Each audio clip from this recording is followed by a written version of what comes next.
कुछ दिनों के विश्राम के बाद आज हम निकल गए थे अपने अगले रॉ के मिशन पर। एक सीक्रेट एजेंट होने के नाते उस्ताद जी के द्वारा उड़न गेयर डलवाया और निकल गए थे हम चंडीगढ़ नामक एक टापू के लिए। परंतु मैं आपको एक बात बताने जा रहा था, प्लीज़ ध्यान से सुनिएगा। एक तो लाइक और शेयर ठोक दीजिए, महाकाल का दबा के लाइक और शेयर ठोक दीजिए, 5000 लौटे दिख जाना चाहिए। रॉ एजेंट की चुस्ती फुर्ती और तंदुरुस्ती को देख के उस्ताद जी मुझे यहीं पटक गए थे जहाँ पे ऑटो मुझे देख के मटक्के मार रहे थे। बहुत ही सुनसान इलाका होने की वजह से मैंने सोचा क्यों ना मैं अपना साजो सामान यहीं धर दूं। कुछ भी रात उस सुनसान इलाके में बिताने के बाद सुबह एक स्कूटरी वाले उस्ताद मुझे मेरी मित्र के घर ले गए और मेरी मित्र ने मुझे खिलाई मैगी। गाना का पहले श्री वो देखो लो जे मुझे कुत्ते बा पांडा जो मत मारने इस लाइट तो गई लोग का। तभी मैंने देखा गीजरों को उल्टा करके यहाँ नगा नाच कराया जा रहा था। मोदी जी के ऑटो पे हम निकल आए थे कसौली की हसीन वादियों में, परंतु यहाँ आके हमने देखा कि किसी ने धूम्रपान करके चारों तरफ चिटा चिटा कर दिया।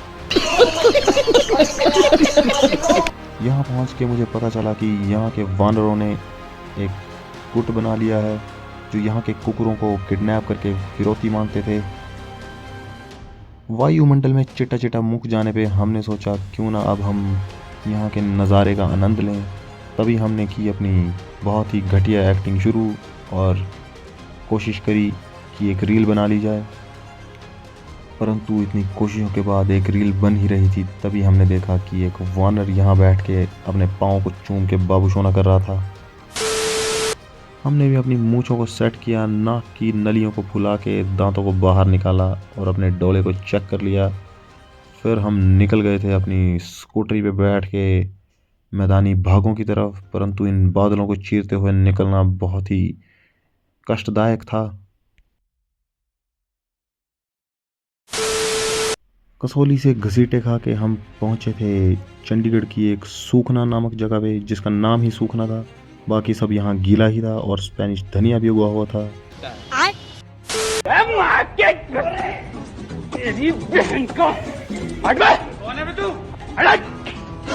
तेरी बहन की यहाँ की खूबसूरती देख के हम थोड़े झली गए थे और यहाँ पे 3575 फ़ोटो लेने के बाद यहाँ के मालिक ने कहा कि भाग जाओ यहाँ से। और 300 गालियाँ सुनने के बाद हम आवारा कुकुर की तरह रास्ते में भटक रहे थे और आते जाते लोगों पे टिप्पणियाँ दे रहे थे। तभी हमने अपनी एक Z+ सिक्योरिटी वाली एक और वैगनार को बुला के मोदी जी को आगे बिठाया और मोदी जी आग बबूला होके एक गाड़ी का पीछा कर रहे थे। तभी एक पुराना केस जिसे रॉ भी आज तक सुलझा नहीं पाई थी, मोदी जी ने खाना खाते खाते ही सुलझा लिया और बता दिया कि रसोड़े में कौन था। अपने मिशन को ख़त्म कर हम घर की ओर जा रहे थे, तभी हमने रास्ते में मिल्खा जी का ढाबा देखा जहाँ पे पानीपत के अचार को पेन ऑयल बोल के अवैध व्यापार किया जा रहा था और CTU की चट्टू नामक बस में इस सामान की तस्करी की जा रही थी।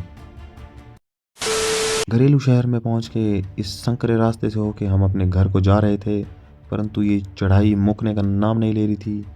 तभी घनन घनन घिरी आए बदरा देख के हम घबराए नहीं और इस बरसात के मौसम में अपनी लठों को मरोड़ के सेट किया और पहुंचे अपने घर।